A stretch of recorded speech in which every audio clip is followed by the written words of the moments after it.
you so much, Mr. President, and I'm so sorry again for forgetting you. He said that he's so happy to have you here, to welcome you all here and enjoy, and he already opened this conference. Now, I would like to invite Professor Bizazi Abdulrazik from the University of 8 May 1945 and Professor Haddad Abdelkrim from University 8 May 1945 with Professor Ramalho Amilcar, University of Coimbra, Portugal. Bienvenidos. On the first session, which is entitled by Current Researchers Trends in Tribology at the University of Coimbra. Welcome you all here. Bienvenidos. Thank you very much. So, just a brief thing. I forgot to say that the conference contains it's from 7 countries. We have Brazil, Canada, Romania, Portugal, and we have Tunisia and also Algeria. So, about the universities, we have 22 universities. We have about more than 100 participants in this conference. So, the first one, the plenary, is from Professor Ramalho Amilcar, which is from University of Coimbra, which University of Coimbra is very famous since it has been built by Polo I in 1290. So, and it's one of the have a good rank in Europe. So, Professor Ramalho is working on the friction and wear.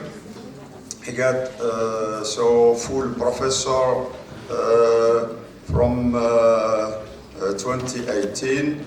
The main research area is friction and wear of engineering materials, tribology, characterization of coated surfaces, tribology of biomaterials, development of tribological testing equipment.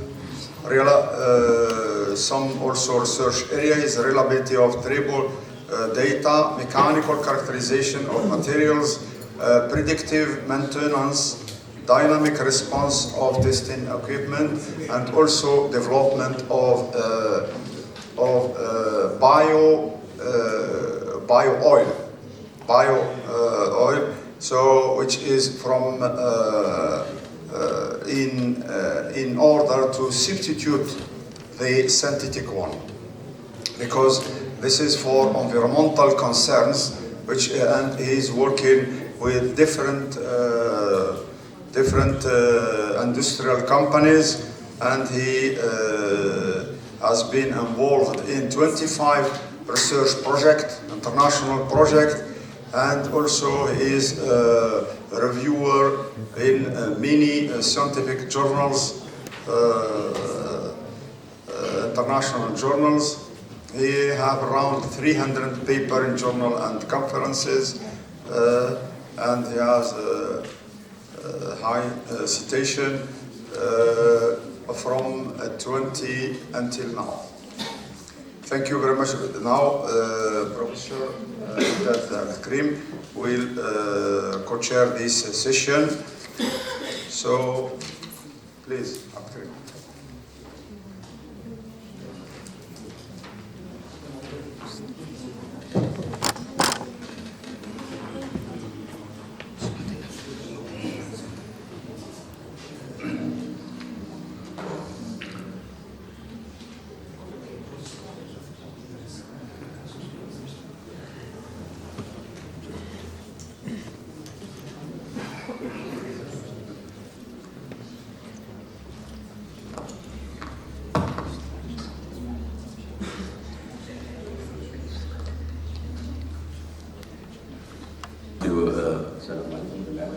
I would like to extend a warm welcome to Professor Ramalho, and I would say that I'm really pleased and indeed honored to have you here. and to welcome you in our university. I saw the title of your lecture, and it will be Current Research Science in Tribology at the University of Coimbra. And I noticed the word tribology. And tribology, as I see it in my humble view, is kind of universal discipline. And because it stems to a lot of applications, correct me if I am wrong, of applications, and the fact that it is universal within this world where we are living in a universal world, in a global world, and the fact is, its foundations are mathematicals. That's why I feel, it's my view, that's why I feel it is universal, because it is founded on the general concept, on the universal concepts of mathematics. That's why it is, and that's why it is interesting.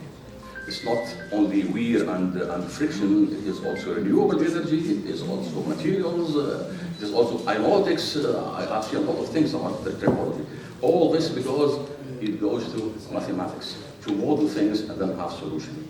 That's my view. And I have here a friend of mine here, Mustafa Ahmad, who is a real specialist in this, more than me. Before you start, allow me just to welcome my friends over here. I would like to cite two of my friends, and my old friends, Professor Boutaba and Professor Fedar, very long friends, and of course our rector, my childhood friends, you have something like 40 minutes to 45 minutes, 45. Okay. 35 minutes to present us, Mr. So please. Thank you. Okay, thank you for the kind introduction. Before start, I will try to set some words in my French. Je veux présenter mes salutations en mon nom et en nom du recteur de l'Université de Coimbra à Monsieur le recteur. Je suis le content d'être ici. Et comme ça, je aussi veux remercier l'invitation pour venir à cette conférence. À vous et à Monsieur Bezazi pour l'invitation pour être ici. Je suis bien content. Good morning, ladies and sirs. I will start my talk. And concerning the topic of this conference, I will selected some introduction to tribology firstly, and after I will try to explain you why tribology is very important in the topics of energy and also in the sustainability of environmental. And so this is the first part of my talk, before talking to you about the current works that we have at the University of Coimbra in this talk. But as an academic, I will start to visit an agreement between our two countries. In fact, here you can see the Arabic version. In fact, around 20 years ago, we established a relationship between our two countries, and as you can see in the 13th article, we have the special concerns concerning the relationship between universities in both scopes, so research and also for teaching. And so this is why, following the words of the rector, that we should establish and we should networking and profit in this type of conferences to establish the best relationship possible. Okay, so I came from the University of Coimbra, and the University of Coimbra, it's a very, very old university. It's the oldest in Portugal. And I came from a town in the center of the country, and as you can see, we are very close to Algeria, and so this is especially, we are so close that we should establish good relationships. And I came from a new campus. This is the building of mechanical engineering department, and but this is a landscape of our town. The old university is in the top of the hill, and is an heritage site of UNESCO, and we have a lot of nice sites to visit, especially our library. It's something that it's the pieces of cake of our university. And so I will start with an introduction, and after some words about, in fact, what is the interest of the research in tribology to save energy and in order also to reduce the emissions of CO2. And let's visit now what is tribology. In fact, tribology is related to the relative motion of bodies in contact. And for me, it's the science of the friction and the related topics. And so, if we have motion with friction, of course, we will dissipate the energy and we will generate wear. So wear is one of the fields of tribology. And one of the most used ways to try to reduce friction is using lubrication.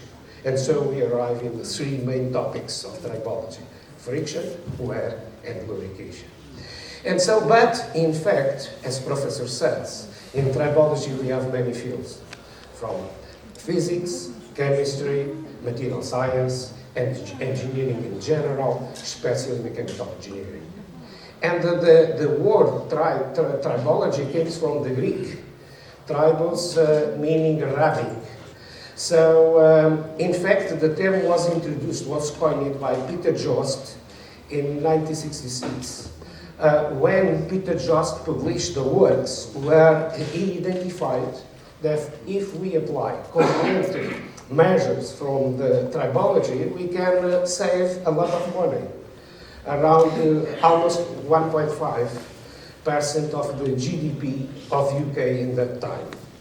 And after the Peter Jost report, several reports have been published, arriving more or less in the same conclusions. And of course, some of them reached around 7% of GDP, but it depends on the way to calculate that amount. But of course, the tribology is not created in 66.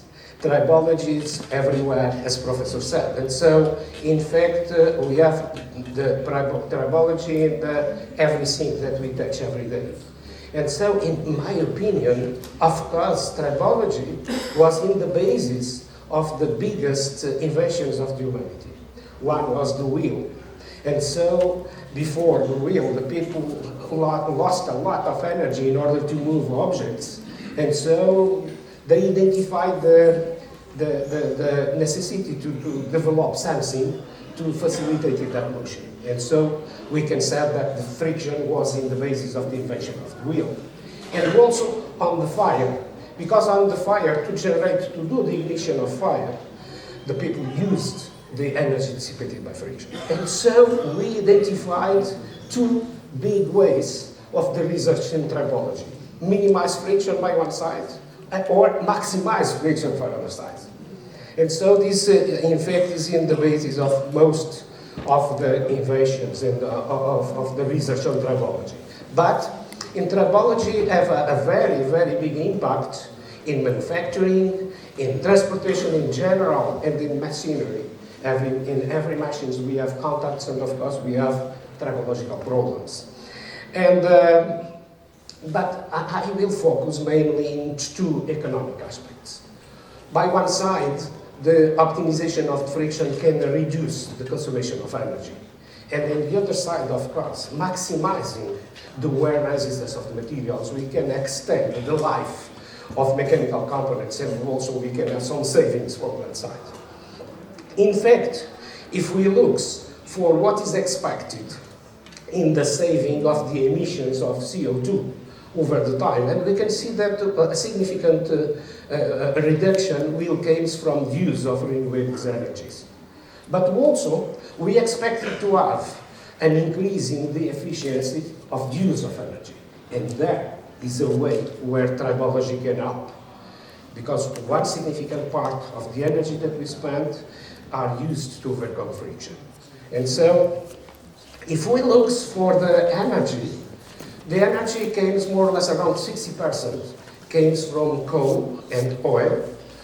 Around a little bit higher than 20% comes from gas, as is the case here in Algeria. A significant part of energy comes from gas, but a significant amount of that energy is used by the energy production industry itself. But if we look for the energy that is available for consumption, we can say that we can divide the energy more or less in three parts.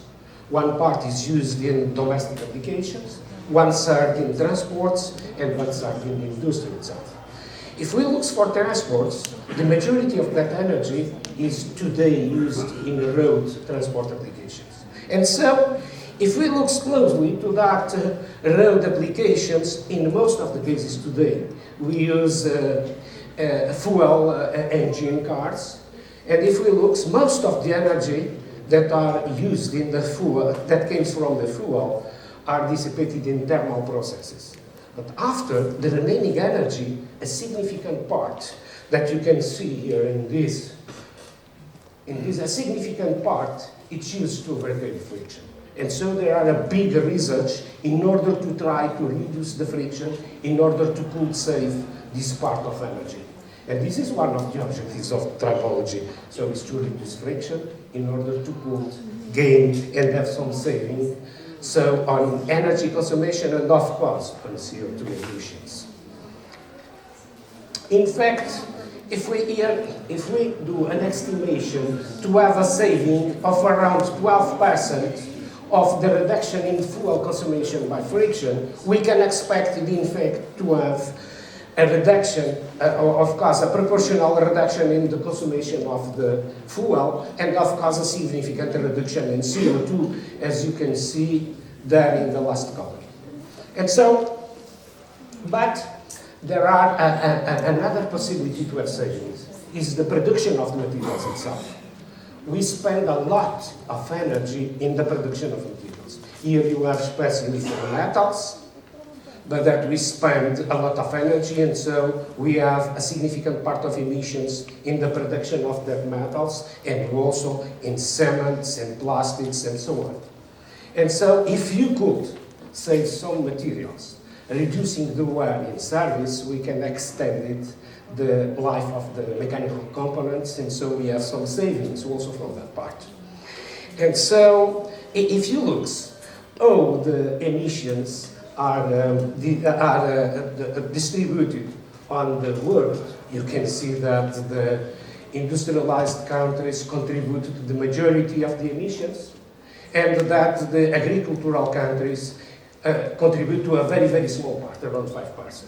If you look for the countries, of course, China, USA, and the European Union contributes to the majority of that emissions.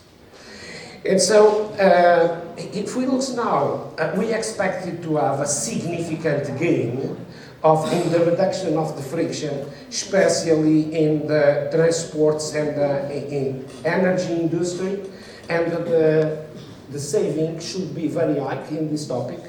And also we expected to have in long term, in the future, a significant gain in that topic.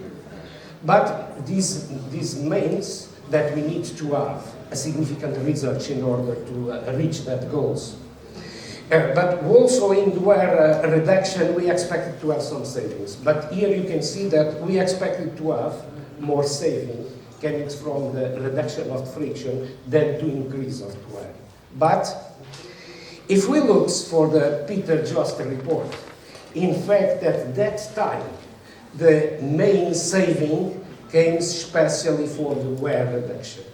Wear reduction reduced the breakdown of the equipment by failure and so on. But today we expected that the main saving should come from the friction reduction.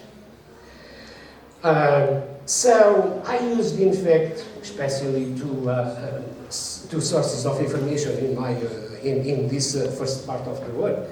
And if we look for the conclusions, we can conclude that around 23% of the total energy that was consumed today is used is originated from tribological contacts. And we can identify that around 20% is used to overcome friction, and a small part is used to remanufacture worn parts. And so, and also we can see that today we can take the advantage to have new materials, new nanomaterials, new coatings, and new manufacturing technology to arrive in a very smooth surface in order to try to minimize friction and to reduce significantly this amount of energy. We expected to could have around 40% of gains from that side, using new materials, new coatings, new manufacturing technologies, and so on. And in fact, even the research that are today available, by the results of the research, we can expect it to save almost 20% immediately applying these technologies. And if we look hypothetically, if we could expect to double the life of the mechanical parts by increasing the wear resistance of the materials, we could also have a significant gain from that area. And so now we will look another time more to tribology and what is tribology. In fact, tribology, it's not easy to have results from tribology and could apply that results directly in the industry. Why? Because in fact, most of the properties that we apply in the design are not on the scope of tribology, are not material properties. If we look for friction, I can talk about the friction of this table, and I can tilt this table in order to have and to see what is the friction, the static friction coefficient. Should be the angle when we start the motion of bodies over this table. But if I do that, the angle to start the motion will be different for the different objects. And so the friction coefficient, it's not a property of the table. It's a property of a system involved the table, the bodies, the interacting conditions, and so on. So this is one of the first difficulties that we have. Tribological properties are not material properties, are not just material properties. And so, in fact, how we apply the tribology to solve industrial problems. In general, we start with an expertise. And of course, in this expertise, we expected to identify the most relevant parameters that we have in each applications. And after, we should establish a research methodology to be applied in that case. And so we can identify if in bibliographic resources, if someone has been done some work in that topic, and of course the know-how and the previous experience of the people that are involved in the expertise, it's very important for solving this type of problems. And after, we should establish the methodology that we will use. We use in general experimental, numerical, and analytical modeling. And in most of the time, we use together more than one type of modeling. And after after the research, we arrive in first results. That is what I called primary tribology quantities, are forces, are amount of materials, and so on. And after, we have to validate our results. And here we need to have something, because in most of the cases, as engineers, what we want to have? Materials with a low wear rate. And so, to do an experiment with that, it is required a very, very, very long time. And so, we want to accelerate in most of that tests. But we should see if we have similar wear mechanisms.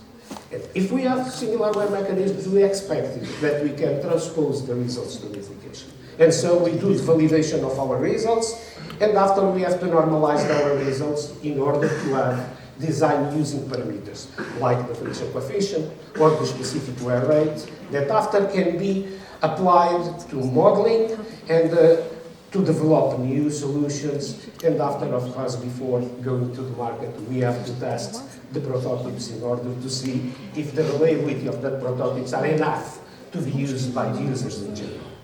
And so this is more or less the general approach that we use. As an example, imagine that we want to develop new materials to be used in an engine in the contact of the cylinder lines and the piston rings. And I can do different approaches. I can start with a very easy bench model test, and in that I use very easy shapes, and I use a reciprocating motion. But I can complicate that a little bit, and I can use a component bench test. The second one, what is this component bench test? I use a small part of the cylinder liner and a small part of the piston ring, and so I promote a reciprocating motion in order to evaluate friction well. But I can complicate it even more. I can do the component test, and in that I use one part of the engine, and I selected one cylinder, and I put the cylinder in motion, and I will apprise the friction, the loss by friction, and also the loss of materials over the time. But I can do a subsystem test, and in that case I test the engine, the complete engine in a special bench, or I can test the car itself in a bench test in order to evaluate the energy lost and in the time to evaluate, for example, what is the variation of the pressure inside the cylinders in order to apply the wear. But I can do also field test. I can put someone driving the cars in different roads, and after I will retake the cars in order to evaluate what happens during the time. But okay, I can use that, but the cost is significantly different. Of course, the cost to do a field test is very significant if compared to a sample model testing. And also, the control varies in a symmetric way. In a sample modeling test, I have a control of all the variables, and I lost the control more or less in the field test. But of course, the time that I need to use is very different. There are different scale times in order to do a complete field test or to do a bench model test, but the transponsibility of the results could be also a problem. In the field test, of course, I can do the transponsibility of the results directly to the application, because it's the application itself. And to do that in model test, as you can see before, could be a very long way in order to arrive in both the results and to be validated in order to be transposed to the real applications. Okay, this is the methodology that we use in general. Let us now visit some researchers that we have now in course in the University of Coimbra. I selected 5 topics. One of the topics is the characterization of the tribological behavior of coated surfaces. The second one is the synergetic interaction between lubricants and surfaces using texturization and or coatings. Another work that I selected is tribological behavior of metal matrix composites and environmental friendly lubricants, and finally one application in biotribology, so an application of biological systems. And so, starting from the first one, here the proposal is to selecting coatings to be used in tools that will be used to do the machining of titanium alloys. Titanium is a very difficult machining material, and so in general we use tungsten carbide tools, but in order to improve the life we can use coatings. And the objective is to see if we can use diamond-like carbon coatings in order to improve the life. And we selected 3 coatings to be tested in this work. 2 of them, these 2, call it DLC argon, which is in the left side, and the DLC neon, have been produced in the University of Coimbra using magnetron sputtering PVD technologies. And in that case, you can see that we used a sublayer in order to increase the adhesion of the coating. In the last coating is a commercially available coating produced by Balzer Lincoln and was produced by ARC PVD Technologies. You can see that the coating is very thin. The DLC film have lower than 1 micron, and so of thickness. And you can see that there are also some difference between these 2 materials and that one. This one have a microstructure, a nanocrystalline microstructure, and so we expect it to have higher mechanical properties in this case than in the case of the amorphous coatings that we obtained using the first technique.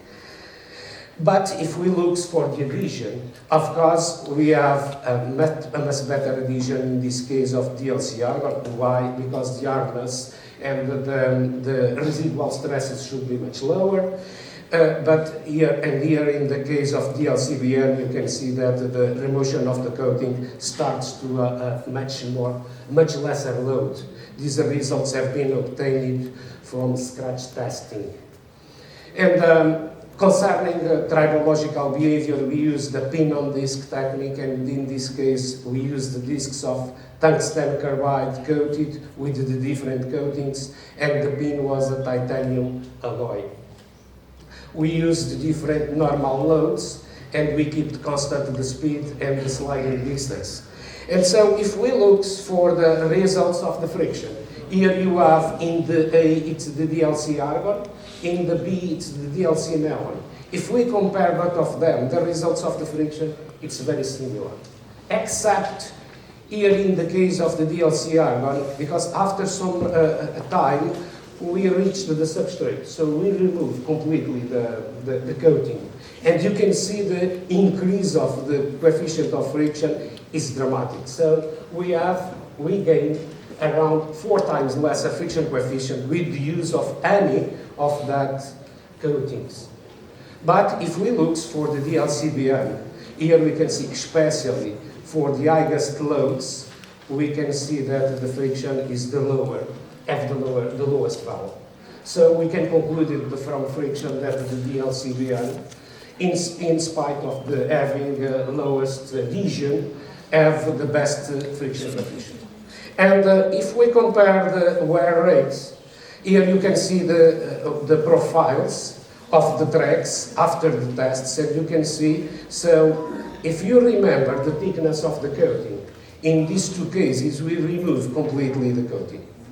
So for the highest value of the applied load, we removed completely the nylon and argon coatings, but the wear of the DLCBN remains very, very, very low. And so we can conclude immediately, of course, that the DLCBN will be the best solution in order to coat that tools. But to finish a work like that, of course, we have to see what we can gain from the wear rate. And as you can see, if we compare these values, it's the order of 10 minus 11. So it's 3 times lower than the wear rate that we obtained for the DLC argon and the DLC nylon. And so the gain is very, very significant. But to close a work like that, we have to analyze conveniently the surfaces. And so we have to use scanning electron microscopy techniques with microanalysis to understand why we can gain or we can lose using one or the other coating. And so we have to identify if there are transfer of materials from one surface to the others, if there are or not oxidation of the materials on the contacts, because this is one of the consequences of the energy dissipated by friction is generated oxides in the contact. And so we have to use fine techniques in order to analyze the wear mechanisms. And of course, here you have the conclusions that we have extracted before. Let us pass to the synergetic interaction between lubricants and texturization. Why we use texturization? We can generate textures in order to generate pockets to store some oil in the contact. And so, in this case, we generated a texturization of the surface, and you can see here a matrix. You can see here a matrix of texturization, and we use different geometries to generate texture. In one case, we use indentation, using conical or pyramidal shapes, or you can use laser ablation in order to create some dimples. And we tested 2 different sequences. By one side, we apply the texturization on the substrate before coating, and in the other case, we apply the texturization on the coated surface, so after coating. And the technique that we used in this case was a block-on-ring with an oil, so we apply that because this is to gain something just in lubricated contacts. Otherwise, we will lose if we generate pockets. In some cases, the pockets are also positive in dried contacts in order to accumulate some damage, but are used especially in lubricated contacts. And so here you have the results concerning friction. And you can see for the 3 cases, of course, using the texturization after the coating is better than using before.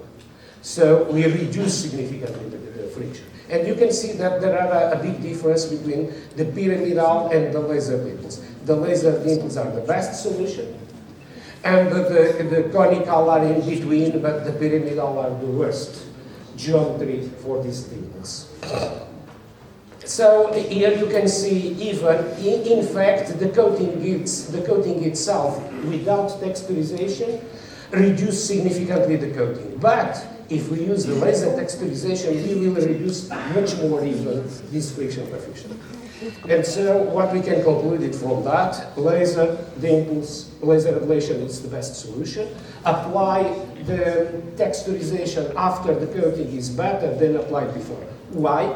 We expected that is the wettability of the surface that changed, especially that the oilability of the surface that will change if we have some of the substrate exposed or not. So now looking for the tribological behavior of metal matrix composite, these works have been done very close to a Portuguese industry. It's a Portuguese industry that produced the tungsten carbides sintered materials. And in most of the cases, the binder that is used in this sinterization is cobalt. But today cobalt is a strategic material, and also in some applications, the oxidation resistance of the cobalt is not so high. So these people want to have some alternatives to the cobalt. And so we tested different solutions. Nickel as binder, cobalt nickel alloys, cobalt chromium, nickel chromium, and so on. And we keep the binder content more or less constant. As you can see here in the last column, the binder content is a little bit around 15%, more or less, except in the last case. In the last case, for this cobalt nickel chromium, we reduced the content of the binder to around 10%. Of course, here you have in this case, our objective is to test the abrasion resistance in these materials, and so we move to a different technique. In this case, it's a ball cratering technique. We have a ball in rotation, and we have a slurry of silicon carbide grains in water that have been dropped over the ball, and the ball turn and will generate a dimple on the surface, and evaluating that dimple, we have the wear amount of the material generated by this technique.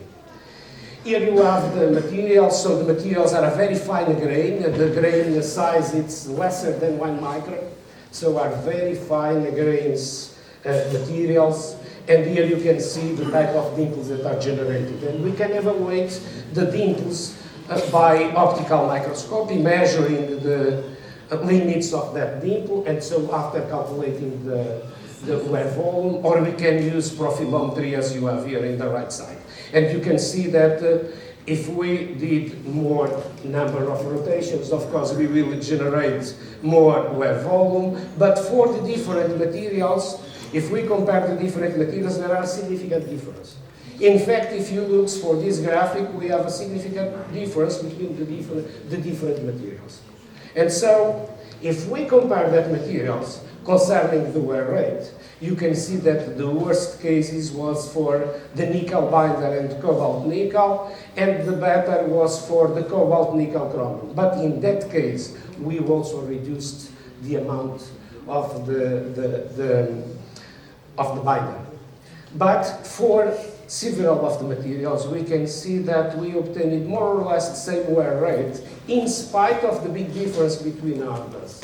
So a first conclusion is that the hardness is not enough to classify the abrasion resistance of materials. We have to join more information. If possible, we have to test in order to discriminate about the possibilities. Okay. Let us pass now for the last, but not the last yet, but the application of the new lubricants in some applications. This came especially by the pressure that we have in order to not contaminate the environment.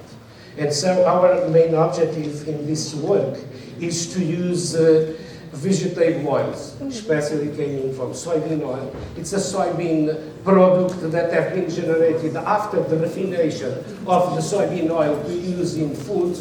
And so we started with the epoxidized soybean oil, and we changed the chemistry of this soybean oil in order to obtain a more stable lubricant.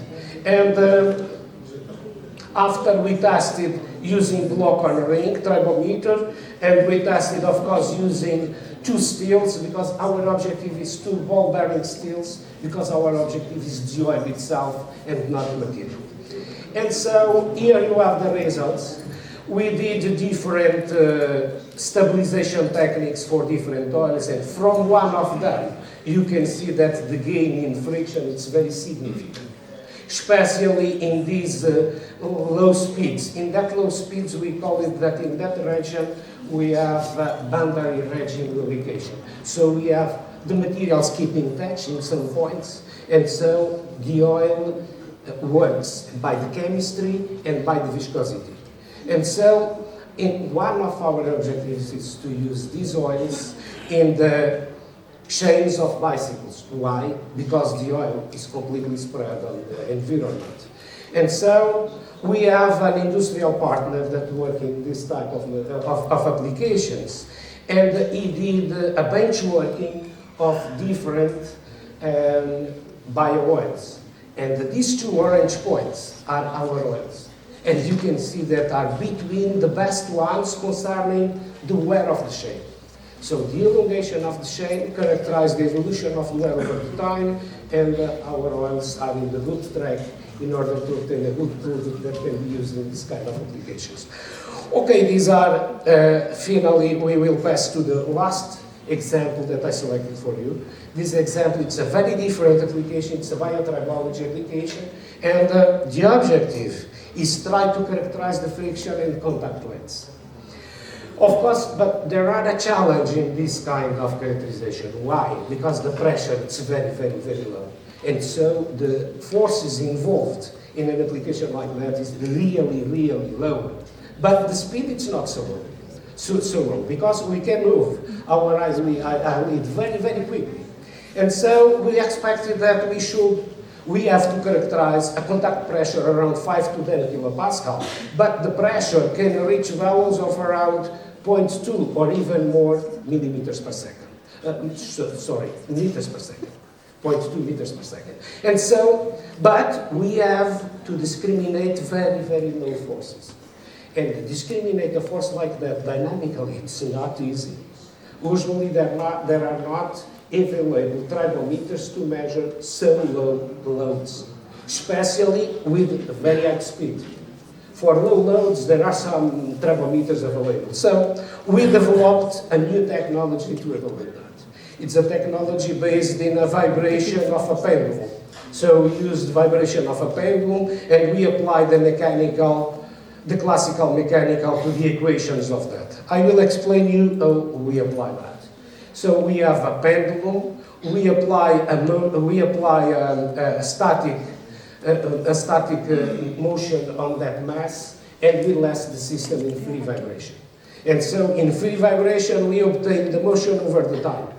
And after, we have here you can see the second order differential equation, and we know what is the mass of that system, what is the rigidity of that system, and what is the negative amount of dissipation of energy. And so we apply a specific normal load, and so after we don't know this friction coefficient. From that motion, we calculated the initial conditions, so the speed usually it's 0 because we start from a maximum. And so we know what is the displacement, and we can do the integration of that equation and compare the numerical solution with the experimental solution in order to minimize the error. When we minimize the error, what we obtain? We obtain the friction coefficient and the friction moment. And so we applied that in order to characterize 4 different commercial lengths. In our case, we used the contact of a lens against a glass surface. Why a glass surface? Because it's the most used in the published studies, and so it's easy to compare our results with the published works. And here you have the results for that four lengths, and you can see that there are huge differences between these. Is the Earth one, because the friction is much higher than for these three ones, but the land cell one display a much better friction behavior. If you can see, we can apprise immediately the friction by the energy dissipated over the time. If we reduce significantly the amplitude, we dissipated more energy, so the friction is higher. Even observing this evolution, this graphical evolution, we can immediately conclude what is the best one and what is the worst one. And so this is an example that we can apply directly the physics, the mechanical physics, in order to discriminate between solutions that is not easy to be solved using the classical approaches. And thank you for your attention. And now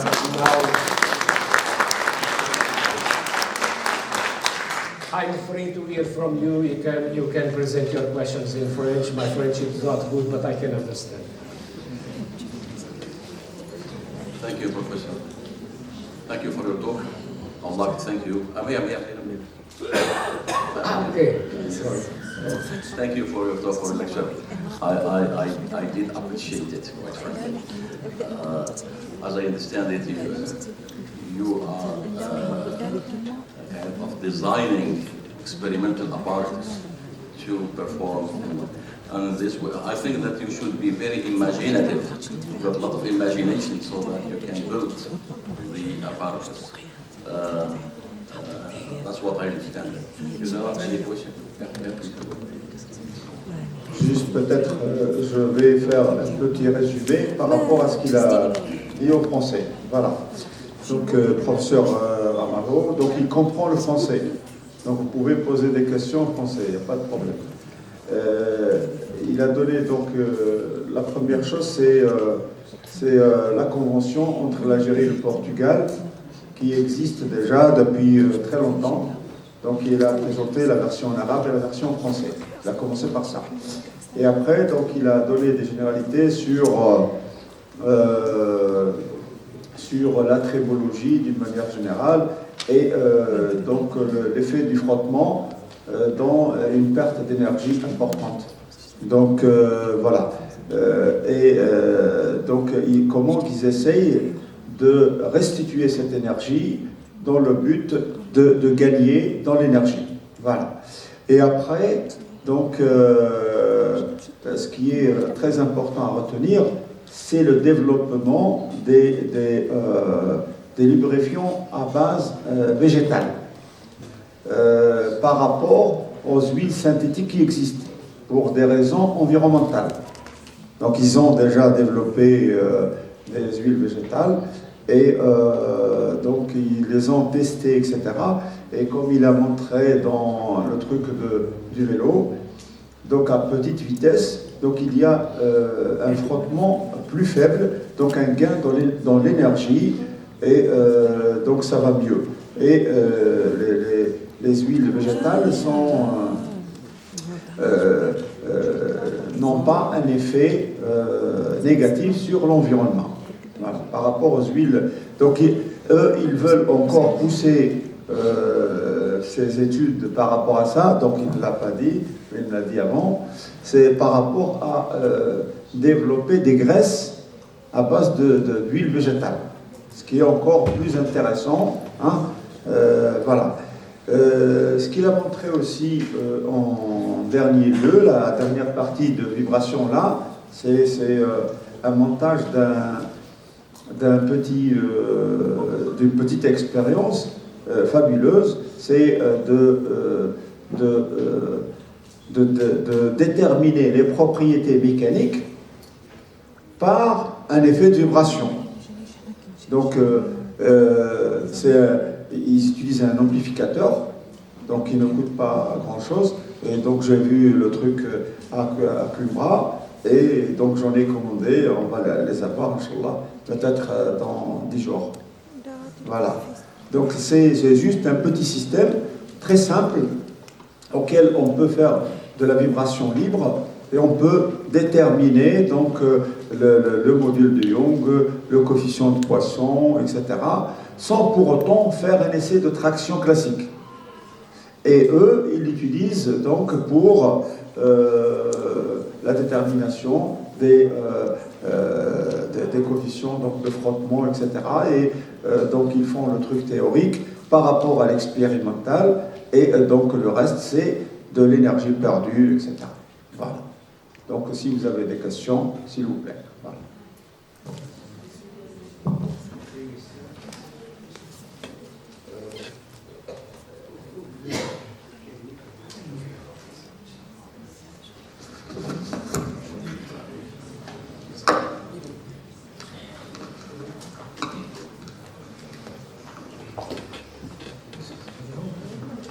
Bon, je vous remercie, monsieur, de la présentation. Je viens d'apprendre plutôt de la part de monsieur l'acteur que ce professeur-là, il a étudié dans le même établissement que j'ai fait ma thèse. Je n'ai pas son traduction, mais je ne le connais pas. Moi, j'ai terminé ma thèse avant lui, quelques années. Bon, j'ai travaillé à peu près dans le même domaine. Alors, je vous présente d'abord M. Belbah Ahmed, enseignant à l'université également. J'ai une petite question seulement à poser à monsieur. Vous avez parlé à peu près de tout, mais pour moi, le plus important, c'est l'usure. Parce que le frottement, la conséquence, c'est l'usure. L'usure, généralement, elle est gouvernée par ce qu'on appelle un troisième corps. C'est-à-dire, lorsqu'on a deux corps qui frottent, 1, 2, entre ces deux, en interface, on a un troisième corps qui s'appelle, en anglais, third body. C'est une théorie qui a été découverte par monsieur Godet, très bien, de l'INSA de Lyon. Bon, Godet de l'INSA de Lyon. Voilà maintenant qu'on équipe de ce phénomène-là, troisième corps, dans le cas de la, vous avez dit, le frottement biologique. Moi, j'ai travaillé avec mon synthétique avant, donc les huiles industrielles, etc. Mais est-ce que l'usure, est-ce qu'il y a une influence sur le troisième corps, ce phénomène-là de lubrification nouvelle? D'accord? C'est vrai. La question, je répète, quelle est l'influence de la lubrification biologique sur la résistance au frottement, bien sûr, les yeux? Un expert that, for me it's better, it's speaking in English, sorry. But I understand very well your question, and you have reason completely. In fact, the French school introduced this third body approach in the 90s but by Professor Maurice Godet in the INSA and Professor Léo Vincent in École Centrale de Lyon. And they established two approaches. One called it the material approach, and the other called it more physical approach. And in fact, from the lubricant, we expected to have, especially in the battery lubrication, we expected to have a change in the material approach. In fact, in both cases, lubricated and non-lubricated contacts, the generation of a third body is especially important in tribology in order to control the friction and also to reduce the wear, of course. And today is even more important because we can change the chemistry on the surface using more complex additives. And we expected to have fat products from the bio oils that are very complex products and can improve this degeneration of a very, very thin third body and will preserve and will reduce the wear over the time. And so there are especially two main mechanisms in order to reduce the wear using the third body approach. In dry conditions is especially the environmental influence, especially the oxidation of the materials on the surface, and this oxidation is generated by the surface contacts itself. And in lubricated contacts, it's especially the reactions between the additives of lubricants and the surface itself. But in our case, using bio oils, This is naturally obtained because we have the fat acids in the bioproducts and can generate that kind of films over the surface very quickly.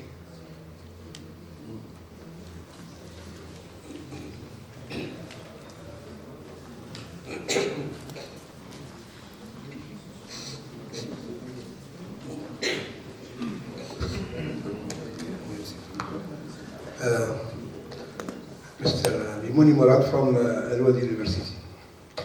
Je parlais en français, puisque vous comprenez le français. Alors, je ne suis pas spécialiste in tribology, by materials, especially in preparation and characterization of materials. One of my research asks are the biomaterials, especially the hydroapacitoire. Je veux connaître la présentation. Votre présentation a été très claire, mais vous m'avez donné une idée sur comment appliquer la tribologie sur ces matériaux. Les matériaux sur les touffes, les dents, sur les dents. Voilà. Merci. Merci. Est-ce que vous pouvez l'appliquer et est-ce que c'est facile de l'appliquer et c'est un point de départ pour nous, pour une autre perspective, Inch'Allah. Merci pour votre question. En effet, on a eu different research work in that topic, and especially in two main areas.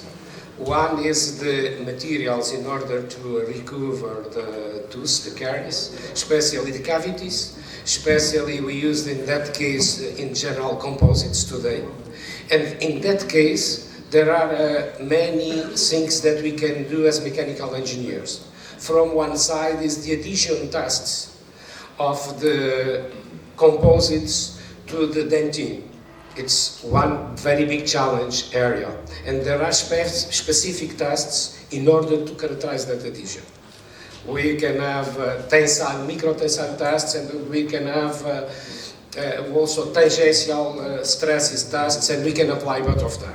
We have some experiment on that topic.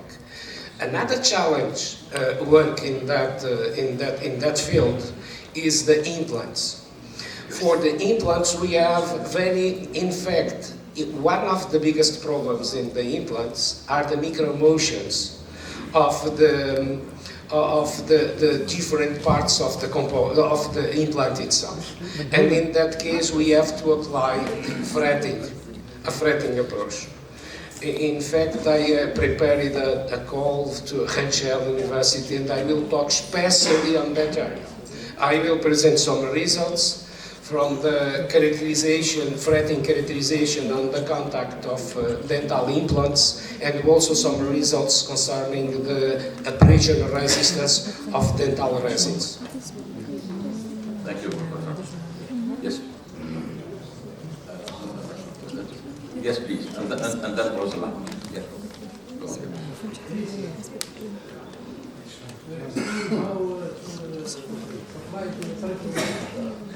Explain now to apply the topology of materials composite. Thank you. The composites are a very big challenge concerning mechanical approach, but even the challenge is bigger for tribology because the dimension of contact is very small. So this is a first challenge, and it depends if we have particulate materials or if we have materials with fibers, especially long fibers. In general, concerning that kind of applications, because that materials are used especially in structural applications, we are looking especially for the connections between materials. And in that case, we can do different approaches. By one side, in general, in most of the cases, the challenge in tribology, one of the challenge is how to do the machining of that. Imagine in airplanes, we use sandwich connections between composites and metals. And one challenge is because we used in general aluminum alloys, or today titanium alloys are increasing. But the titanium alloys and usually this type of composites are two difficult machining materials. And one of our recent research is the machining of dead stacks. When we have, because the life of the tools is very, very small. And we have to perform in a typical airplane, usually more than 1 million of holes in order to connect dead structures. And this is a very big challenge. These results that I presented for the DLC are one of the part of that research that we published recently. So it's, if it is possible, to use some specific coatings in order to improve the life of the tools for that case. And this is a special case of the application of the tribology in order to improve the applications and to could get better connections between the composites and the metals. But we have a lot of challenges, especially in particulated reinforced materials, because in that case, the dimension of the contact, we can manage that very easily. And this is the case of the composites applied on the tooth cavities, because in that case, we used that particulates in order to improve the mechanical resistance and the mechanical rigidity of that materials. And this is an area where there are a lot of works that can be done. And we have some experience also on that domain. But thank you for your question. Thank you.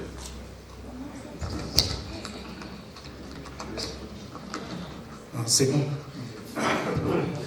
Merci beaucoup pour votre exposé. Je me présente, Mustafa Al-Ahmar, professeur génie mécanique from Galma University. Vous avez parlé des huiles végétales. Est-ce que ces huiles, si on veut les utiliser pour le graissage du bloc moteur, par exemple, est-ce que ces huiles présentent les mêmes performances que celles des huiles traditionnelles, telles que les huiles moteurs, multigrades, etc.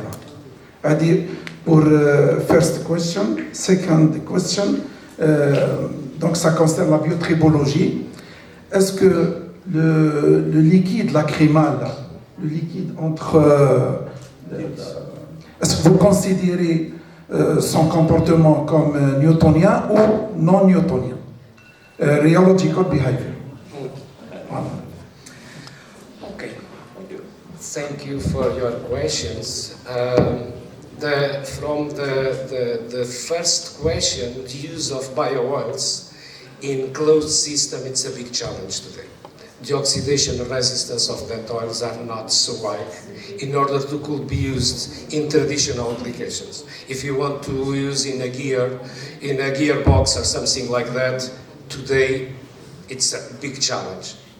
So the oxidation resistance, it's not so high. So there are a very good solution, especially for short life contacts, as is the case of the bicycle chain, or as is the case of some applications in the food industry, because in that case, this oil have some advantages if compared with the traditional white lubricants available for that kind of applications. So, if not, it's not yet possible to use that bio-oils, in my opinion, in closing systems, because the oxidation resistance is not enough. Concerning the second question, for us, in fact, we don't do the modeling of the lubricated in the contact from numerical approaches. We use just an experimental approach. But in our experimental approach, in most of the cases, we have to use a complex friction modeling, with one part coming from the Coulomb friction and another part coming from a viscous component of the friction. So this is our approach. So we used more complex friction modeling using two components. Thank you for your question. Oui, oui.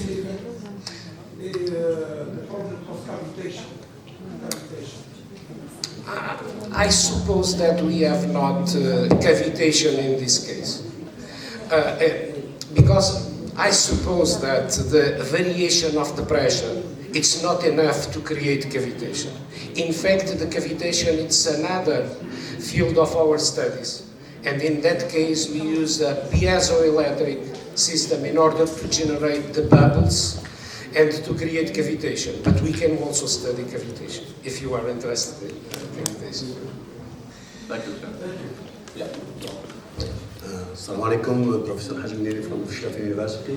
In the same way with Professor from Galma University, about you use biofluids extracted from a plant. It's okay. So one of the enemy of the degradation of the fluids and the temperatures. What is your opinion about the first one when we have very high temperatures? The second one, pressure also.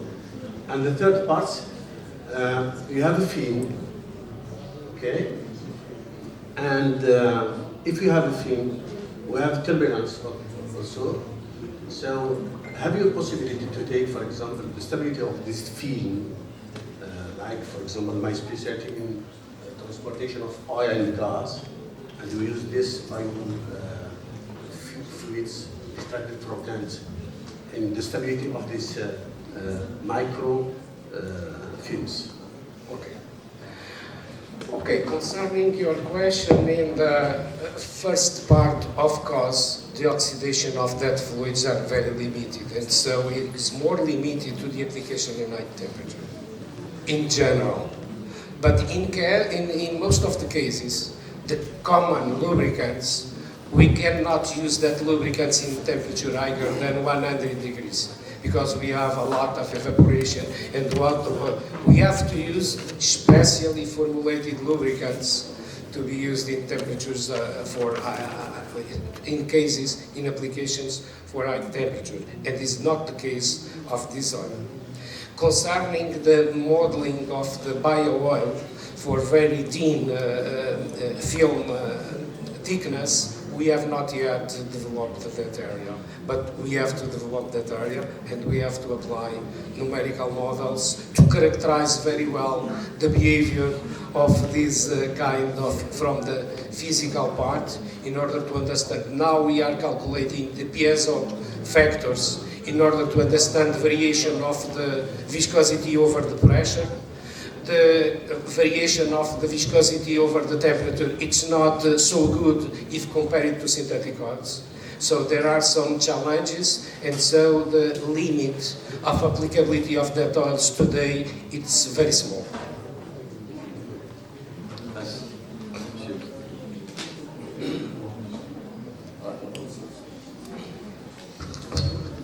Merci bien, Monsieur le Président. Je me présente, je suis Abdelzeb Bousliti de l'Université de Sfax. Donc, au premier lieu, je merci bien pour cette présentation. Elle est très claire, il y a beaucoup de nouveautés, surtout les nouveaux matériaux, etc. En second lieu, je ne suis pas un spécialiste en anthropologie, donc je travaille surtout sur les matériaux électriques. Je vais poser une question sur le point l'environnement. Ces matériaux, l'effet de ces matériaux, surtout du point de vue environnement. Si on regarde bien sur l'énergie renouvelable ces dernières années, il y a beaucoup des avantages, il y a beaucoup des inconvénients. Dans les diapos, vous avez parlé sur les composés à base de cuivre, zinc, nickel. Il y a le cobalt. Le cobalt, il est un peu toxique.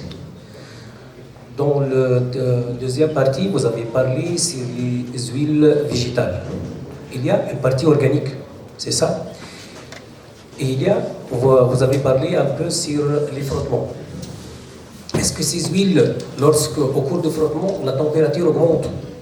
Est-ce qu'il y a des dégagements négatifs sur l'environnement? Est-ce qu'il y a des effets négatifs sur ce type de matériaux? Juste, je veux comprendre les effets négatifs et les avantages par rapport aux huiles qu'on utilise dans notre vie pour le moment. Merci. Merci pour votre question.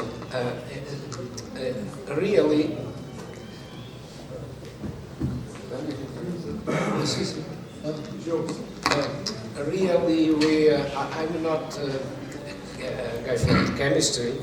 We have the help of our university in order to study the best chemical actions in order to stabilize the oils. One of the problems of the oils, even in some cases, they use the amino groups in order to stabilize the oils.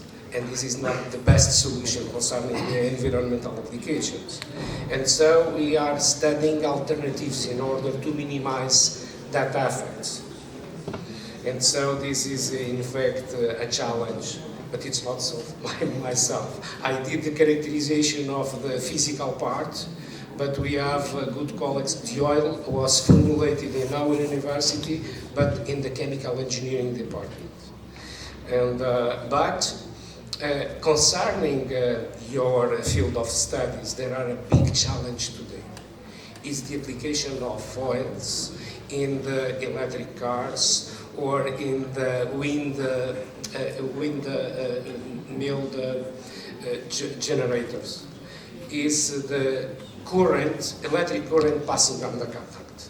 And this is the case because in most of the oils act as the electric, and we have to improve the conductivity of that oils in order to reduce the possibility to generate arcs on the contact and to damage the surface by that way.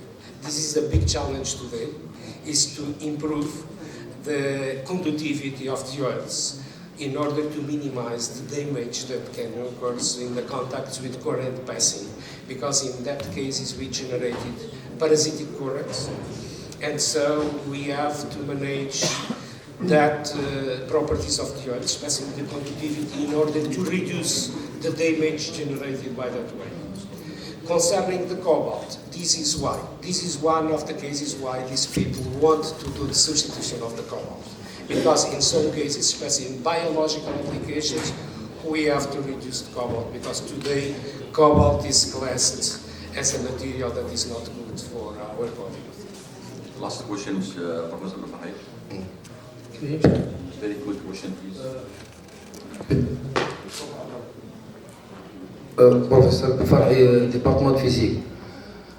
Moi, je ne suis pas connaisseur, mais si je n'arrive pas à admettre cette formule-là, F égale, vous divisez là un module ou une norme sur un vecteur. Je n'arrive pas à admettre ça. Franchement, en mathématiques, divisé par un vecteur, c'est un peu... X c'est un vecteur ou c'est quoi? Ou bien c'est moi qui lis mal. Mais ça c'est pour changer, c'est le verseur de la vitesse. Parce que quand on change la vitesse, c'est un problème, c'est le force de frottement. Vous avez écrit mu, F, N, module ou bien norme de X, vecteur, sur un vecteur. C'est un point. Il a un point. Vous n'arrivez pas à avoir le point. Parce que mathématiquement parlant, on ne peut pas diviser par un vecteur, c'est tout. C'est pour ça, excusez-moi. Nous allons clôturer. Vitesse, Nous allons clôturer. With a very quick question. I have heard you, je vous ai entendu. I've heard you saying that there are a lot of challenges in, I would like to have your idea very quickly, and what do you think of the impact of the emerging technologies, such as artificial intelligence, such as IoT, such as emerging technologies, on the, what is the impact on the development of the technology? Very quickly, please, because we have time. Okay, thank you, sir. In fact, this is a new field. The impact of the artificial intelligence in everything, it's something that today we should take in consideration. In fact, we have a lot of results, and now we started with 2 master theses in this new topic, how to develop models using the artificial intelligence in order to could preview the evolution of wearing contacts. Especially in this case, we will want to apply in composite materials. That's our new objective. All right. Thank you, sir. Pour ceux qui sont intéressés de discuter avec monsieur le professeur Lalo, on a une demi-heure de temps pendant la commission. Il est tout à fait là. Vous êtes là, vous pouvez 20 minutes alors. Merci beaucoup.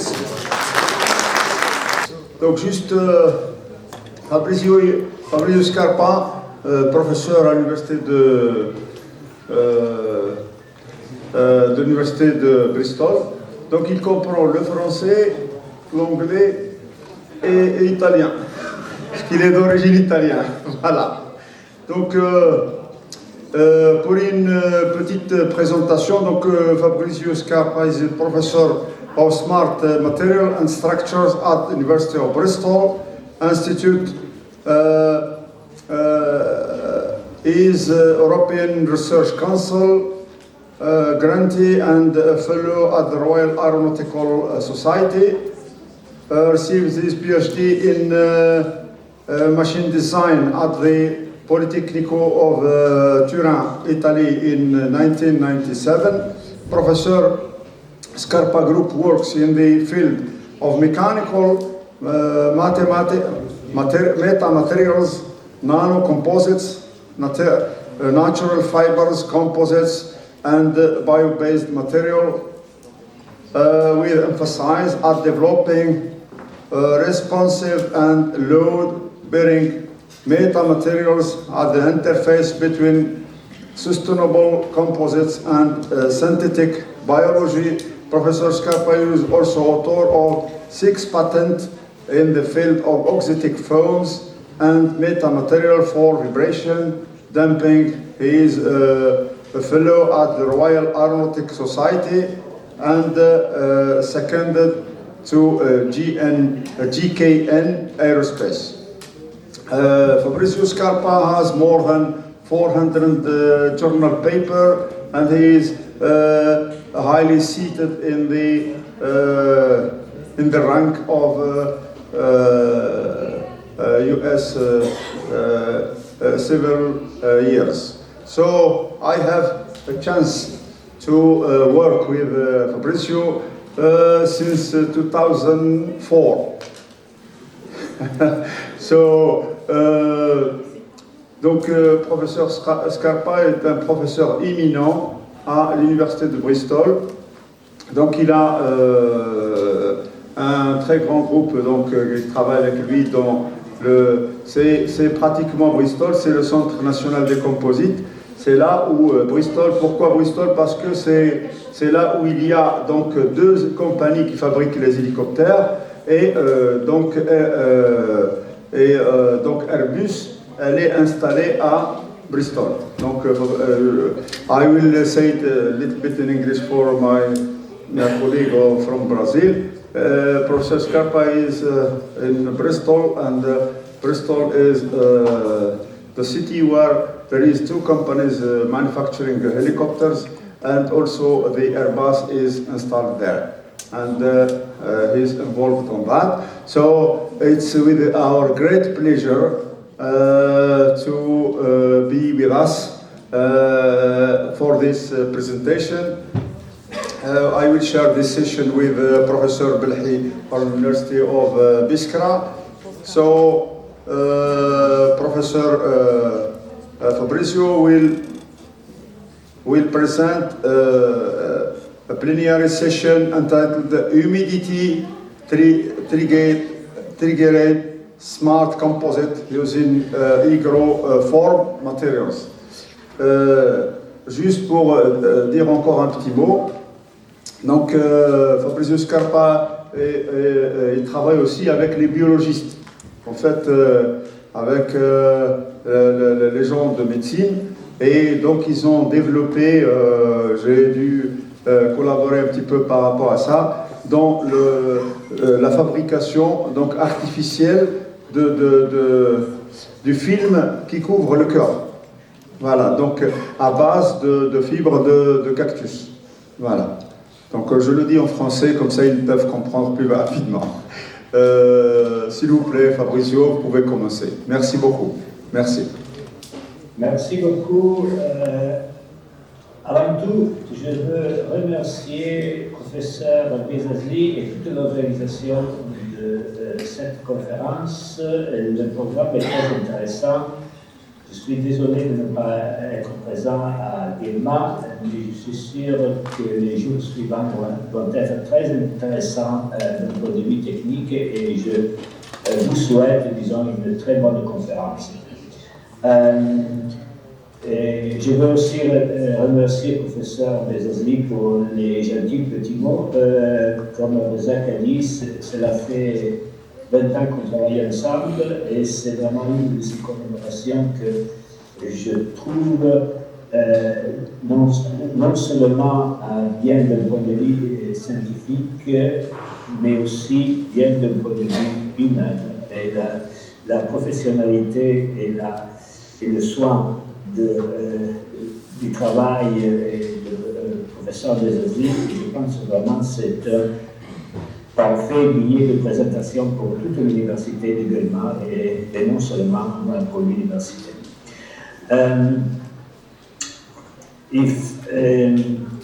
I will make the presentation in English so also all the audience may have a really better chance to understand really the topic of this presentation. Also, really, before starting the presentation, Professor Bezazli mentioned the work that we do, the interface between sustainable composite and synthetic biology. In today's presentation, I will introduce works that are probably more related to classical composites, always with these types of hybrid behavior. And we are also developing a series of analogous composites, but using hydrogel matrices. And those are closer probably to the synthetic biology type of approach. But for this conference, I present work much more related to load-bearing natural fiber composites. So I will try now to share the screen.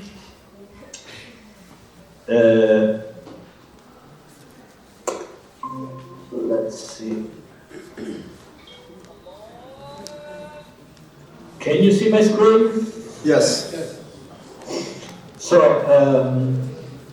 I will talk about humidity triggered smart composites using hydromorph materials. And if there are some points that are not clear, don't hesitate to ask a question. Okay? I will start first to provide a sort of a general background about sustainability and beyond, at least from a sort of a Western, UK, US type of perspective. I will then talk about programmable composite hydromorphs and the related metasurfaces using natural fibers.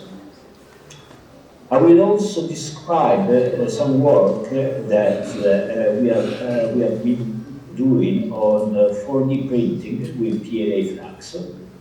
4D printing is the classical 3D printing, but with materials that they can change shape during the operation. And then I will finish with a conclusion.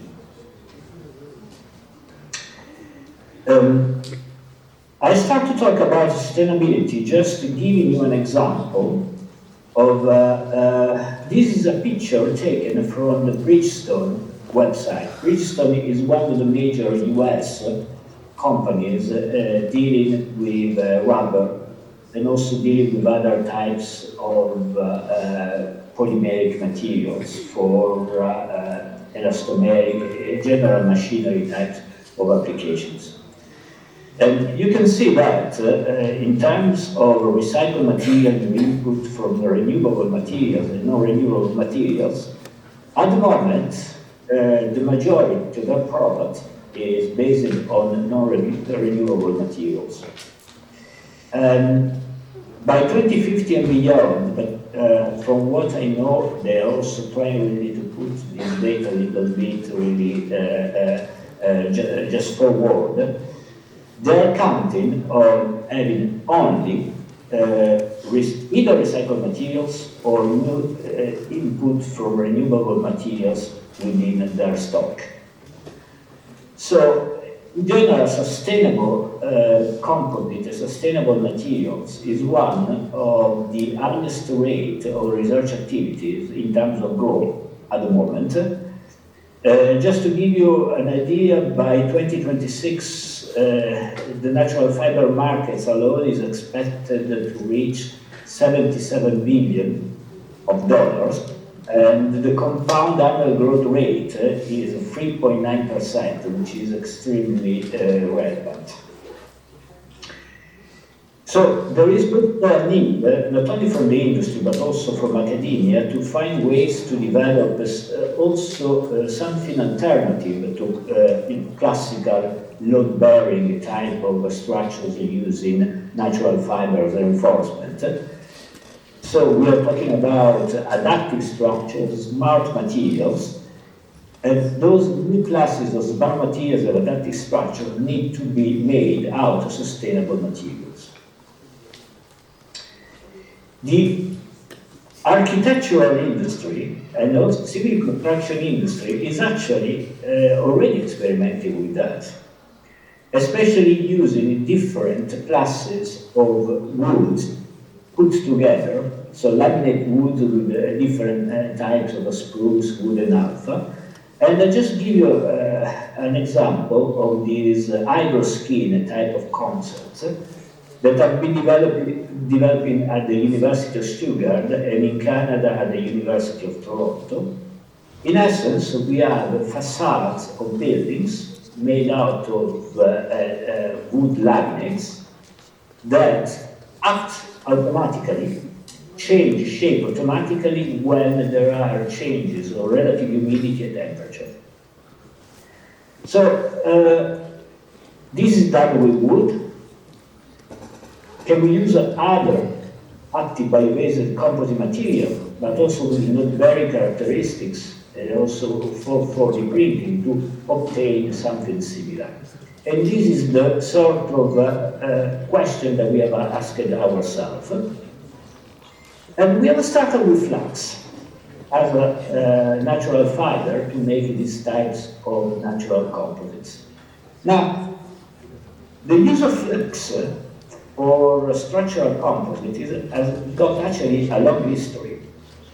And I invite you to have a look at this paper from Christopher Ballet at Ifremer. He made a very nice review paper about the history of the use of flax and natural fibers in industry.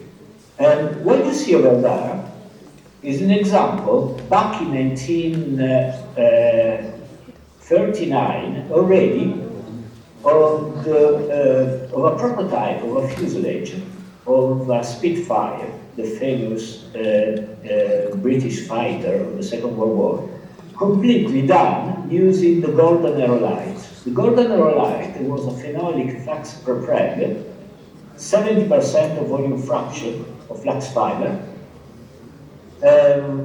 extremely thick type of your panels. We are talking about more than 7 millimeters of thickness of those golden aerolite panels, up-pressed. They were developed because there were real concerns about the provision of aluminum alloys for the Spitfire, but also for other types of aircraft used during the Second World War. And interesting enough, that type of golden aerolite, even though it was made with natural fibers, was also quite insensitive to changes of relative humidity. And this is an aspect that hasn't been probably explored as much as it should, apart from some few studies related to marine composites. But there is also another beautiful example of development of adaptive structures, also bio-inspired by nature, and it is the spar of the Bristol B9 reconnaissance aircraft. It was actually already built very close to Bristol between 1939 and 1941. And the designer of the wing of the Bristol B9 took inspiration directly from the metacarpal bone of the vulture, the bird, to design the spar, the wing spar. The wing spar was also made using the golden rhyolite. So, bio-inspiration using natural fiber composite or bio-based composites. This is something that is very hot in the academic agenda at the moment, but back in 1939 they were already doing that. And if you look also at the performance of those golden rhyolite composites, they were unidirectional. Golden rhyolite is still the stiffest natural fiber-based composites that you can find in a vernacular. So we are talking about well above 50 gigapascal of Young's modulus along the zero direction. And only relatively recently, in terms of tensile strength, some threads using epoxy and flax fiber at 49–50% volume fraction have been doing a better or equivalent performance to the golden rhyolite, simply because of the pre-pregging techniques have obviously greatly improved since those times. So flax is still a very well-known material in the composite community, also from an historical point of view, and again, it has got some sort of value-based derivatives that haven't been completely matched during the last 80 years. But to make adaptive structure to use natural fiber composites, it's really to make use of the hygroscopic strain of the flax fiber. And there is an excellent example in nature about adaptive bio-based composites. And the example is the pinecone scales. Pinecone scales, as you may well know, they start really to open up when there is a change of the temperature, and they close down when you will go toward the dry state. And if you look at the internal architecture of the pinecone scale, it's made out of different layers, active layers and active layers. The passive layer is thick in the axial direction, and the very low axial flow. The active layer is soft with high inertia. So in other words, we are talking about composite laminates with 090 unsymmetric unbalanced stacking sequences. And because of the architecture and the very large hygroscopic strain of the flax fiber in the case of natural bio-based composites, we have this change from dry state to shape transformation. And I will show also some pictures, some videos about this type of change of stressed state inside the laminates. But in essence, if you look at Google film, and with this type of asymmetric unbalanced stacking sequences and use the flax fiber, but not only flax fiber, you can have this change in the curvature, which is dependent upon the relative humidity. Now, this is a one-to-one relationship. So when, for a given architecture of the composite, for a given composition of the passive and active layers, you have only one possible curvature with a specific external humidity level. So, if you want to make in other classes of adaptive structures based on this type of architectural concept, we probably need to go beyond. I mentioned before that it's possible to produce these types of, let's call them hygromorph composite material, using different classes of natural fibers. And in fact, we have done several prototypes using not only flax, but also enough, jute, coir fibers. We also examined different types of matrices for the composites, so polypropylene, maleic anhydride composite, which is also a sort of a biopolymer. And the beauty of the different combinations of matrices and natural fiber is that you can then effectively develop different types of shape-morphic structures when you put the primer either in dry state or in very high relative humidity or in action. And we can really create really the equivalent of metamaterials, like really kirigami type of configuration, and you see over there as an example. What is also very interesting is the sort of actuation authority, the actuation performance of these types of composites. If we plot the specific stress, so is the maximum really exerted stress during actuation, per volume versus the not per volume, sorry, per density, versus the specific strain, again, maximum strain at actuation divided by the density, we can observe that these hygromorph biocomposites, they sit nicely between the performance of shape memory alloys and hydraulic systems. Even shape memory polymers, for example, that are also quite involved at the moment, they tend to possess larger specific strain, but in general, a lower specific stress. So this is also one of the reasons why we took this type of platform of composite to make the next step in terms of hygromorphs.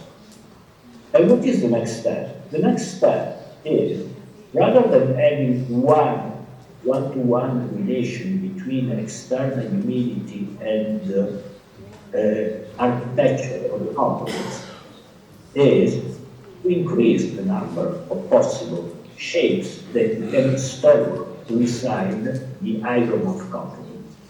And we did that making epoxy, flax fiber composites, but this time around the epoxy has a shape memory polymer characteristic. In other words, it changes from at a temperature roughly of 6 degrees, so at TG roughly at 6 degrees. It changes from a very viscous state, so we are talking about a few megapascal of Young's modulus, to up to 3 gigapascal when we move really the temperature. And this actually allows us really to develop this type of hygromorphs, considering the initial content, moisture content that we can store, the temperature change, and the hygroscopic strain of the flax fibers. So, just to give you an idea, these are some of the shape memory polymer flax hygromorphs that we have in produced. Those corresponds to different types of architecture, but actually Each of these composites has got also different, slightly different curvature shape at a specific temperature that has been selected for the activation. To give another example, we have used these shape memory polymer flux fiber isomorphs to make sort of a soft robotic grasping type of tool. So we have the four fingers made with these isomorphs, and we are in full immersion. There is the absorption phase during full immersion, so we increase the internal moisture content from 2% almost 50%, and we can grab the ball in the tank. Exactly the same type of isomorph, this time around a 50% relative humidity. There is the desorption from the over 20% to a final stage of the moisture content, not very dissimilar from the initial programming one. And you can see that the same type of isomorph is able, again, to have a little curvature. So we are, in essence, developing a programmable type of isomorph with two different states. The interesting thing is, if you look at it in terms of actuation, generated stress versus activation time, these particular types of isomorphs that we have developed, they sit nicely between the actual actuation authority of the seeds and of branches of tree, so extremely large. And only idle silk, the silk really generated by the spider, has got really a larger actuation authority and also SMAs. Some other materials now commonly used in soft robotics, like shape memory polymer, electroactive polymer dioxide, you can see that they have very similar activation time, but the actuation authority is lower. These types of isomorphs can get up to 15, 16 gigapascal of flexural modulus. So they are really load-bearing capability in an extended sense. We have also gone beyond that and said that what if we make this type of natural fiber shape memory epoxy composites as a platform, and we put some electroadhesive copper patterns to make grasping of objects in a much more complex sense. And this is what we have done. We have made these types of panels, also with different types of stacking sequences inside the same panel, architected the electroadhesive electrode, and it is possible in this way, making use of the dual programming type of shape existing in this natural fiber composite and the electroadhesive to grasp complex objects with different types of shapes in different types of environments. Just to give another example, you can see really what happens. In this case, we have this kind of system that is dissolving at 50% of relative humidity. So you can see that at 50% of relative humidity, the structure tends really to have really a double concavity because we have made the platform using two different types really of joined stacking sequences. We power on the electroadhesive copper films. You can see that it is possible to grasp the object. Exactly the same type of composites, but this time around, a different type of absorption, a different type of relative humidity configuration, has got this type of double concave conformation, and this is because we have chosen not only the stacking sequence but also the different internal master content to make this kind of performance. We activate the electrolytic fields, and you can see that we can grab another complex object with a different shape. So, what you have seen start is very much related to composites made out of, in that case, those are thermosets and autoclave tubing, so classical type of composite manufacturing.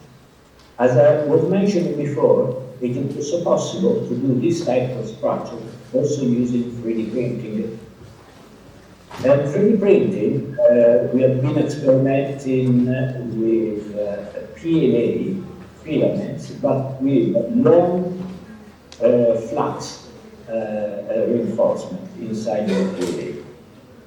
At the moment, we're also working with a new class of PLA, MPP, and wood fiber type of filaments that actually is quite interesting also in terms of operational authority.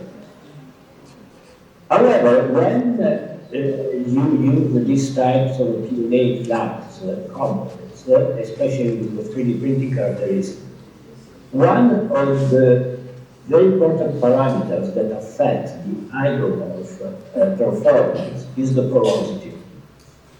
And how to quantify the porosity in natural fiber composites is not a trivial matter.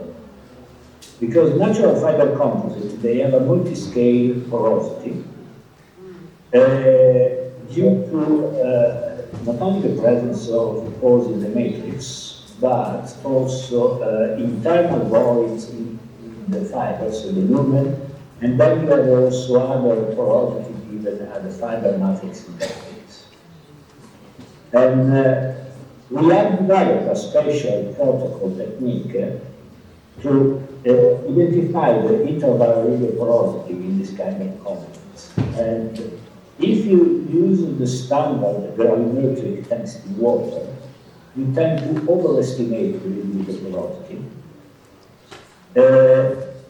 You obtain closer value really of the porosity that is obtained from CT scanning.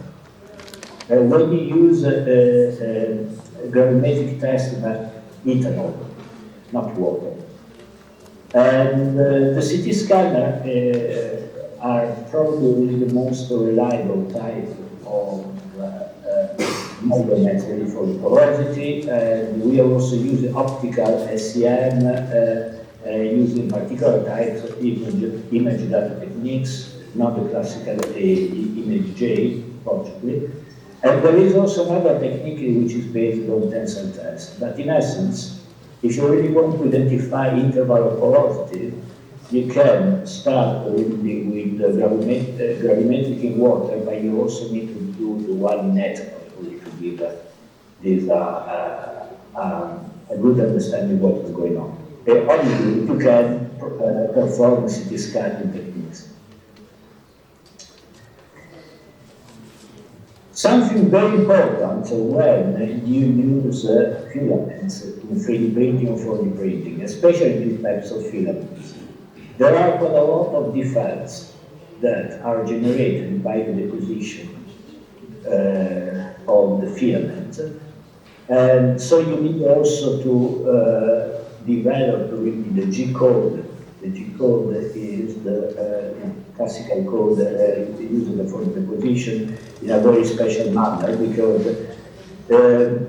if you consider, for example, samples that are subject only to tensile loading or transverse type of loading, even on shear at plus minus 45, we will start to observe stabilization of fracture at the interfilament distance. Then for the PLL flags, so with long fibers, because the reinforcement are made by yarn, you have also failure of the yarn matrix interface, fracture of the yarn. And then we also start to have interlaminar fracture over the thickness. So these are aspects that they need to be taken into account to really evaluate the performance of the structure made with these types of 3D printing or 4D printing techniques. And the type of PLA flags fiber that we have developed, you can see that they probably tolerate the best mechanical characteristics in town. We were interested in actuation, so we didn't choose the yarn as a manufacturing aspect really related to the yarn in such a way also to provide a very high load bearing characteristic. But yeah, especially for actuating, you can see that in terms of longitudinal models, you start to have a sort of exponential relation with the incremental content projects. When we move from around the 20 gigapascal up to 6 gigapascal, when you go to moisture content of 7%. For the transverse, the values are obviously a lot lower. It goes from 2 to around 0.5, and also similar values are also for the plane shear models. But you can really develop structures with a lot of complexity using this form to print the type of new concept. And we developed this type of lift type structure, also optimizing the deposition of the filament. And for the optimization of the deposition of the filament, of the mechanical properties, we have developed a boxer-based finite element algorithm. So we could target and optimize the curvature in architecture. And in essence, especially in one plane, we can get really a pretty good estimation of the curvature. In the transverse plane, we still need to improve. But this is an example of this Scala-Levi type of configuration that over time starts really to change, shape, closing and opening. We're talking about a very long time. Okay, so in essence, the stabilization of the curvature happened in several, tens of hours.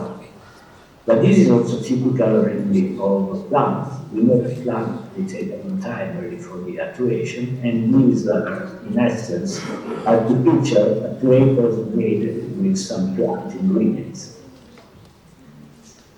So the big advantage of this kind of technique is that we can really develop even more complex configuration than the calamity that you see over there. So in terms of conclusion, I hope that I show you that morphine or adaptive structures can be made by using bio-based materials. Isomorphism coupled with temperature is a good trigger to make composite material with high actuation authority. As usual, manufacturing aspects are always critical to not only to assess but also to improve the performance of these bio-based actuators. There is a lot of work to be done to further explore the design equation space, and also it is possible to generate more endomorphic configurations.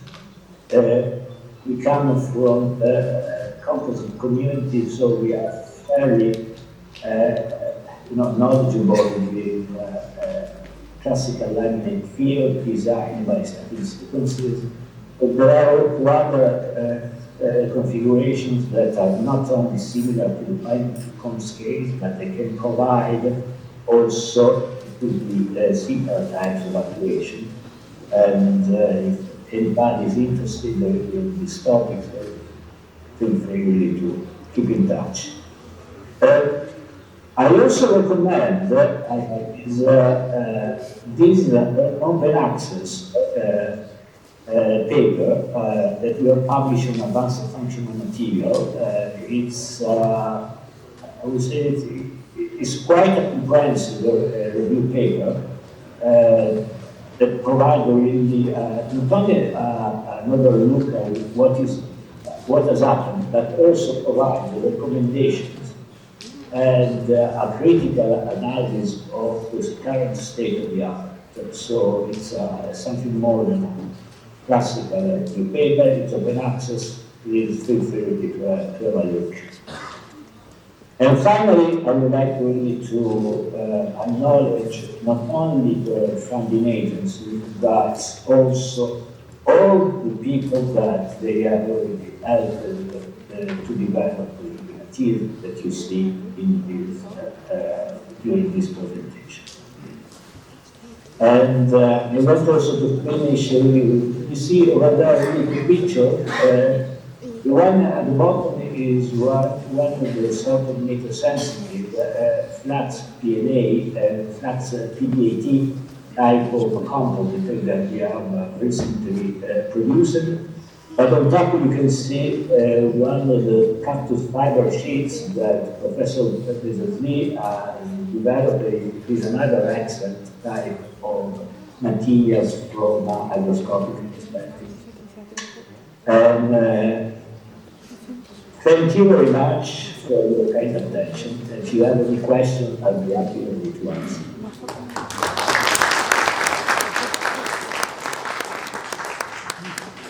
Thank you very much, Fabrizio. Juste un bref résumé par rapport à ça, c'est ce que le professeur Fabrizio vient de présenter, c'est une nouvelle classe de composites. Donc PLA Flax, PLA c'est c'est un matériau biodégradable et le flax c'est le lin en fait. Le lin c'est une fibre naturelle qui est donc cultivée maintenant dans plusieurs pays, notamment la France. Donc ils essaient de substituer les composites classiques par des composites donc bio-based, c'est-à-dire qui sont pas nocifs par rapport à l'environnement. Qu'est-ce qui est pourquoi on dit que c'est une nouvelle classe? Une nouvelle classe parce que il y a 20 ans, les composites classiques, donc tels qu'on connaît les composites dans le livre de Berthelot, etc. Donc le problème des composites, c'était l'inconvénient, c'était l'humidité en fait. Là maintenant, c'est-à-dire qu'on essaye d'utiliser l'humidité et d'en tirer profit. Voilà. Pourquoi que c'est une nouvelle classe de composites et donc on l'utilise donc dans les morphines, dans les structures. Donc les structures, ils changent de forme en fonction du taux d'humidité. Donc, for you, I will say again 2 words. Just this is a new class of composite materials that has been developed because 20 years ago, as we know, the classical composites the problem of the humidity is a challenge and a big problem for the composite. Now they use PLA flax. So PLA is a biodegradable material, flax also, and then using the humidity which exists, then to can have a benefit by designing a new structure of morphine. Thank you again, Fabrizio. J'essaie de résumer un peu le truc. Parce que peut-être qu'il y a des gens qui, quand on dit PLA flax, pour flax, bon, il vaut mieux de dire le lin, etc. Voilà. Donc, est-ce qu'il y a des questions, s'il vous plaît? Même en français, il peut répondre en français sans aucun problème. Voilà. Oui. Si je peux me permettre, je le dis en français, après je fais la traduction en anglais. Les exemples que j'ai montrés sont tous liés à des composites avec des fibres du lin, et bien sûr on peut faire avec de la ténaf, du coir, de la chanvre aussi. Mais il y a aussi des équivalents fossiles qui sont faits avec des fibres en carbone, mais cette fois-ci on utilise des matrices comme la polyamide, le PA6, qui sont des matrices qui ont une sensibilité vers l'humidité. Et ça, on a développé aussi des prototypes récemment en collaboration avec l'Agence spatiale européenne, parce qu'ils utilisent du carbone et du PSX dans certains designs de lanceurs. Et ils sont intéressés effectivement à voir quels sont les effets, disons, de l'environnement aussi pour le lanceur dans disons, dans le terrain avant le lancement, mais aussi d'exploiter certains types de mécanismes, pas tellement dans l'espace, mais sur la Lune et surtout sur Mars. Okay?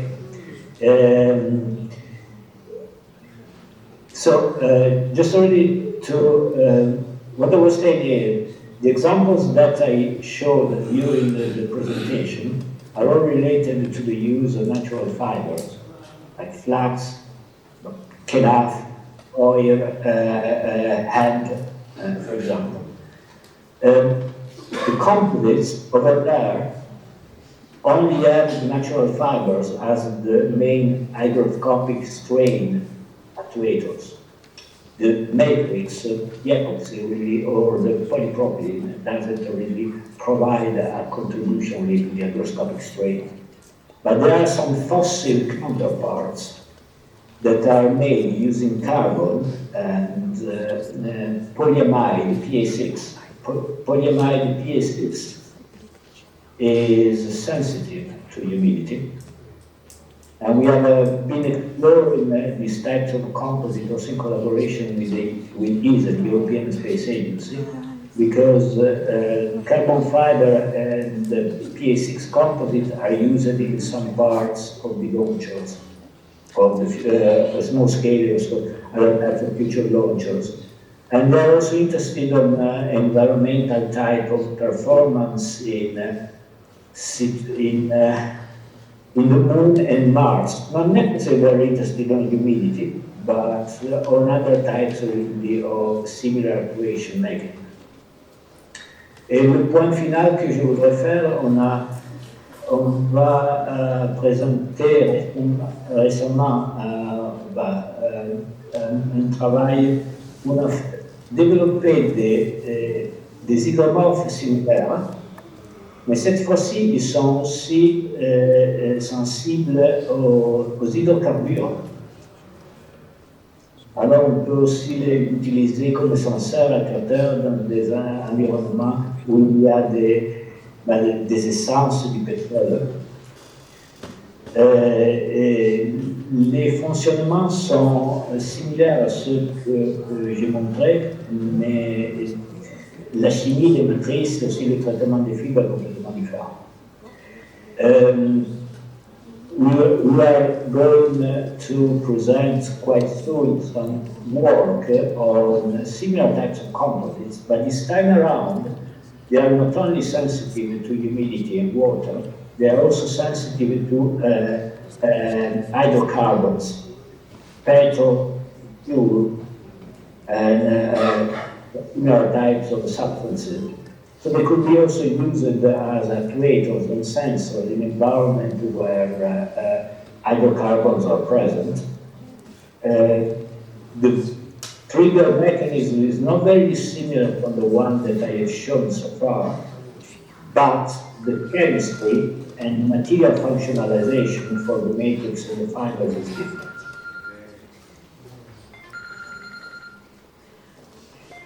Est-ce qu'il y a des questions, s'il vous plaît?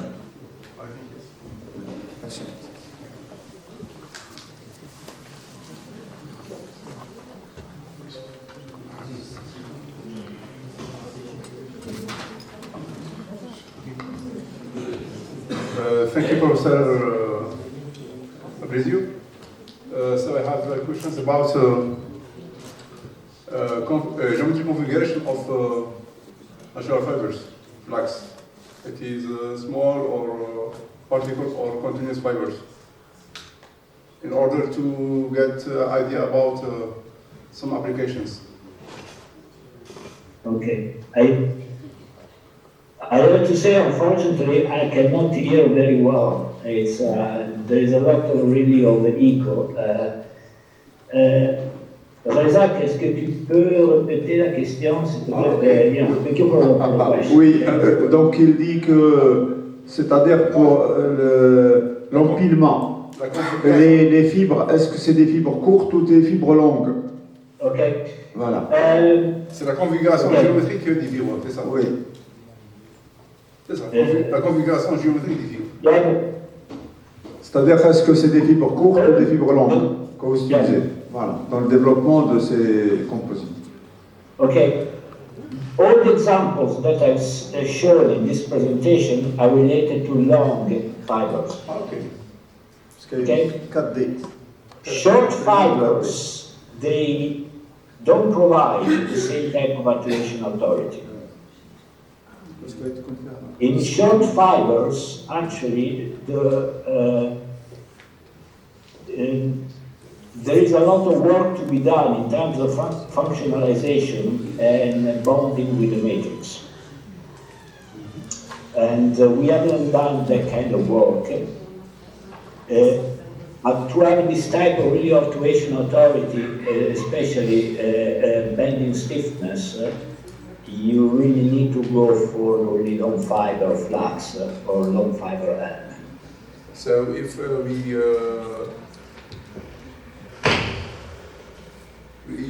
work about with continuous fibers, so we must talk about angular orientations, sequence for some applications, maybe. This is my first question. My second question. The third one is why the flax compared to other natural fibers like jute or lamb? Didn't hear me. Ok. Merci. Reza, qu'est-ce que tu peux... Oui. Donc il dit pourquoi le flax spécialement. J'ai dit que bon, le travail a été effectué en collaboration avec des Français et le flax c'est ce qui est disponible en France. J'ai déjà un peu répondu. Et le travail a été effectué dans le cadre d'une collaboration, dans le cadre d'un projet européen. Ok, bah, si j'ai bien compris. C'est-à-dire que lui. Flax fiber is the natural fiber with the largest hygroscopic strain. That's the and it has got is around already 3.5 to the minus 3 in terms of the strain.